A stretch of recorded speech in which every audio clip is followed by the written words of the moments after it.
नमस्कार दोस्तों, मैं हूं हीरा परिहार। आज हम बात करने वाले हैं एक बहुत ही महत्वपूर्ण टॉपिक पर। वो है भूतपूर्व सैनिकों यानी एक्स सर्विसमैन के लिए सरकारी नौकरियों में रिजर्वेशन आरक्षण के बारे में।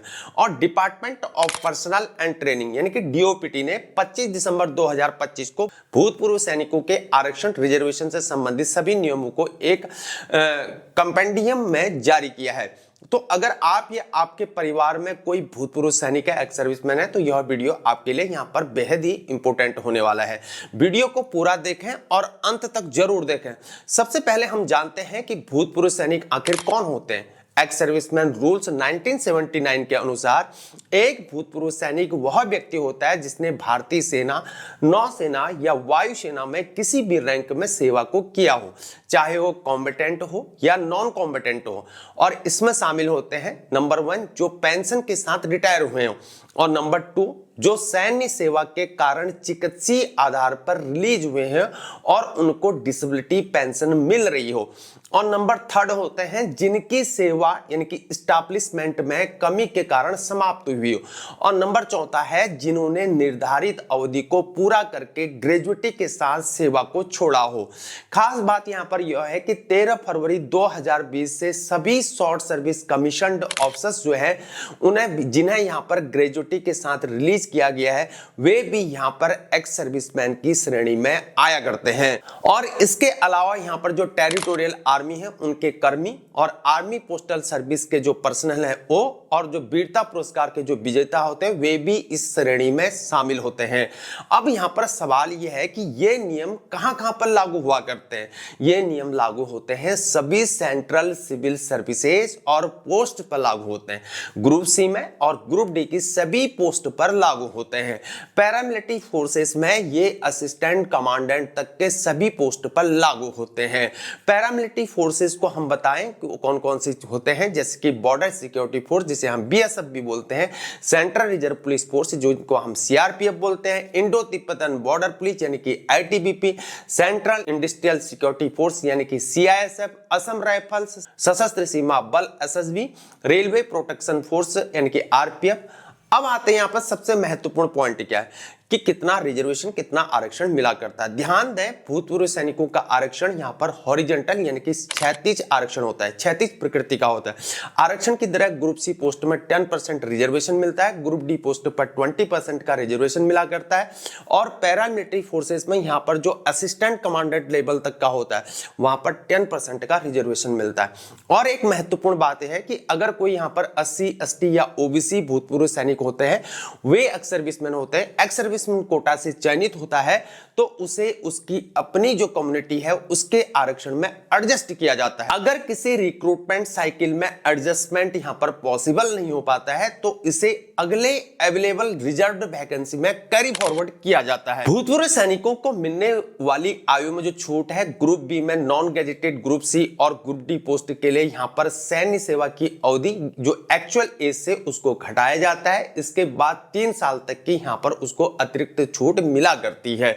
और ग्रुप ए और ग्रुप बी जो गैजेटेड होते हैं, गैजेटेड पोस्ट हैं, उनके लिए जो ऑल इंडिया कॉम्पिटिटिव एग्जाम्स के बिना भरी जाती हैं।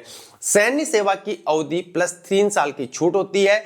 ऑल इंडिया कॉम्पिटिटिव एग्जामिनेशंस के लिए जिन्होंने कम से कम यहां पर 5 साल तक की सैन्य सेवा को किया हो, उन्हें वहां पर मैक्सिमम 5 इयर्स तक की एज का रिलैक्सेशन मिला करता है। और यह एक बहुत बड़ा बेनिफिट है जो यहां पर एक्स सर्विसमैन को दिया जाता है। शैक्षणिक योग्यता में यहां पर विशेष छूट भी दी जाती है, जो कि ग्रुप डी पोस्ट के लिए यहां पर जिन्होंने 3 साल तक की सैन्य सेवा को किया हो और उन्हें मिनिमम एजुकेशनल क्वालिफिकेशन से छूट भी मिला करती है। वहीं ग्रुप सी पोस्ट के लिए अगर आप यहां पर प्रिस्क्राइब्ड क्वालिफिकेशन मिडिल स्कूल या उससे कम है तो यहां पर डिस्क्रिशनरी रिलैक्सेशन दिया जाता है।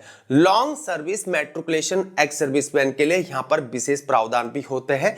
वो होते हैं जिन्होंने यहां पर 15 साल की सैन्य सेवा की हो और इंडियन आर्मी का जो स्पेशल एजुकेशन सर्टिफिकेट होता है वो लिया हो, वे ग्रेजुएशन के रिक्वायर्ड पोस्ट के लिए यहां पर एलिजिबल होते हैं, बशर्ते यहां पर टेक्निकल हो या प्रोफेशनल एक्सपीरियंस जरूरी यहां पर नहीं होता है। और यह सुविधा उन भूतपूर्व सैनिकों के लिए बहुत ही हेल्पफुल होती है जिनके यहां पर फॉर्मल एजुकेशन कम होती है लेकिन अनुभव ज्यादा होता है। अगर सुटेबल एक्स सर्विसमैन कैंडिडेट्स यहां पर उपलब्ध नहीं होते हैं तो आखिर क्या होता है ग्रुप सी और ग्रुप डी पोस्ट के लिए? ध्यान से सुनना आप। अनफिल्ड रिजर्व्ड वैकेंसीज को अगले 2 रिक्रूटमेंट ईयर्स तक उसको क्या कर दिया जाता है, कैरी फॉरवर्ड किया जा सकता है और यह 50% की ओवरऑल रिजर्वेशन शेलिंग के अधीन होता है और 2 साल के बाद भी अगर नहीं भरी जाती हैं तो रिजर्वेशन यहां पर लैप्स हो जाता है। और सेंट्रल आर्म्ड पुलिस फोर्सेस के लिए फिर ध्यान से सुने, अनफिल्ड एक्स सर्विसमैन वैकेंसीज को नॉन एक्स सर्विसमैन कैटेगरी से भरा जा सकता है और यह व्यवस्था यहां पर यह सुनिश्चित करती है कि अगर वैकेंसीज खाली न रहे, ग्रुप सी और ग्रुप डी पोस्ट के लिए भूतपूर्व सैनिकों को 50:50 के अनुपात में पीरियोरिटी और नॉन पीरियोरिटी कैटेगरीज में भी बांटा जाता है। पीरियोरिटीज कैटेगरीज में शामिल होते हैं जो कि नंबर 1 में आपको बताता हूं कि डिसेबल्ड एक्स सर्विसमैन जिनकी डिसेबिलिटी यहां पर सैन्य सेवा के कारण हुई होती है, और नंबर 2 होते हैं जो डीमोबिलाइज्ड आर्म्ड फोर्सेस पर्सनल, और नंबर 3 यहां पर होते हैं डिफेंस पर्सनल जो रिजर्व लिस्ट में ट्रांसफर हुए, और नंबर 4 होता है जो यहां पर रिटायरमेंट के बाद टेरिटोरियल आर्मी में शामिल हो जाते हैं।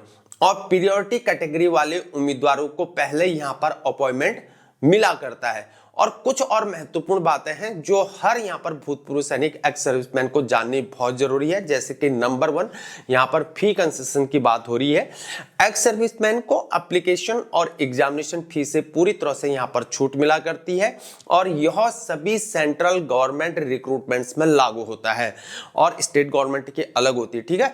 नंबर 2 इंटीमेशन ऑफ वैकेंसीज यानी कि रिजर्व्ड वैकेंसीज की जो भी यहां पर सूचना होती है वो डायरेक्टर जनरल रिसेटलमेंट और या राज्य जिला सैनिक बोर्ड्स को भी दी जाती है और 3 महीने पहले एडवांस नोटिस दिया जाता है। लोकल जो न्यूज़पेपर्स होते हैं उनमें भी यहां पर एडवर्टाइजमेंट किया जाता है। नंबर 3 होता है लाइजन ऑफिसर का रोल। प्रत्येक मिनिस्ट्री में या डिपार्टमेंट में एक लाइजन ऑफिसर को नियुक्त भी किया जाता है और यह ऑफिसर्स कम से कम यहां पर डिप्टी सेक्रेटरी रैंक का हुआ करता है और यह एक्स सर्विसमैन से संबंधित जितने भी मामले होते हैं उनकी निगरानी को किया करता है। और नंबर 4 होता है पर पीरियोडिक रिटर्न्स की बात। सभी मिनिस्ट्रीज और डिपार्टमेंट्स को रिजर्व्ड वैकेंसीज के यूटिलाइजेशन की यहां पर पीरियोडिक रिटर्न्स भी भेजनी होती है और यह डीजीआर को भेजा जाता है। कुछ यहां पर महत्वपूर्ण नियम भी हैं सिविल एम्प्लॉयमेंट के लिए है, जो अभी आर्म्ड फोर्सेस में है वे तभी यहां पर अप्लाई कर सकते हैं जब यहां पर प्रिस्क्राइब्ड सर्विस पीरियड 1 साल में पूरी होने वाली हो और नो ऑब्जेक्शन सर्टिफिकेट जिसे हम अनोसी बोलते हैं और अंडरटेकिंग यहां पर देनी होती है और रिलीज होने के बाद यहां पर डॉक्यूमेंट्री एविडेंस यहां पर उसकी नीड होती है, जरूरी हो जाता है। जिन्होंने पहले से यहां पर सेंट्रल गवर्नमेंट में नौकरी उनको पा लिया है वे यहां पर एज रिलैक्सेशन का बेनिफिट ले सकते हैं, लेकिन यहां पर रिजर्वेशन का बेनिफिट वे लोग नहीं ले सकते हैं। और महत्वपूर्ण, अगर किसी एक्स सर्विसमैन ने यहां पर सिविल एम्प्लॉयमेंट ज्वाइन करने से पहले कई वैकेंसी के लिए यहां पर अप्लाई किया था तो वे सभी एप्लीकेशंस के लिए यहां पर रिजर्वेशन बेनिफिट को ले सकते हैं, बशर्ते वे यहां पर सेल्फ डिक्लेरेशन देना होगा। लेकिन सिविल पोस्ट ज्वाइन करने के बाद के एप्लीकेशंस पर एक्स सर्विसमैन कोटा लागू नहीं होता। ये मोस्ट इंपोर्टेंट है, इसमें जवान कंफ्यूज हो जाते हैं। और 100 point vacancy based reservation roster भी बनाया जाता है। प्रत्येक ग्रुप सी और ग्रुप डी पोस्ट के लिए अलग अलग रोस्टर हुआ करते हैं। कैसे? पैरामिलिट्री फोर्सेस में यहां पर असिस्टेंट कमांडेंट लेवल तक के लिए अलग रोस्टर होता है और 100 पॉइंट्स को 10 ब्लॉक्स में यहां पर बांटा जाता है और 10% रिजर्वेशन के लिए यहां पर 0.1, 11, 21, 31, 41, 51, 61, 71, 81 और 91 के एक्स सर्विसमैन के लिए इम्बार्क्ड है।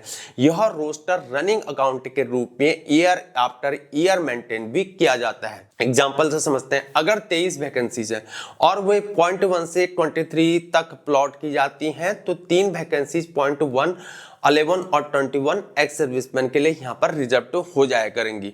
मेरे दोस्तों, यह थी संपूर्ण जानकारी जो भूतपूर्व सैनिकों के रिजर्वेशन के बारे में है। मुख्य बातें आपको याद रखनी है, 10% रिजर्वेशन ग्रुप सी में मिला करता है, 20% ग्रुप डी में मिलता है और एज में सिग्निफिकेंट यहां पर रिलैक्सेशन मिला करता है। एजुकेशन में रिलैक्सेशन मिला करता है, फी एग्जेप्शन मिलता है और पीरियोडिक कैटेगरीज में 2 साल तक यहां पर कैरी फॉरवर्ड की यहां पर सुविधा भी मिला करता है। भर्ती है और यह कंपेंडियम 25 दिसंबर 2025 को जारी किया गया है। ऑफिशियल नोटिफिकेशन है गवर्नमेंट के द्वारा और यह सभी सेंट्रल गवर्नमेंट एस्टैब्लिशमेंट में यूनिफॉर्म इंप्लीमेंटेशन यहाँ पर सुनिश्चित करेगा।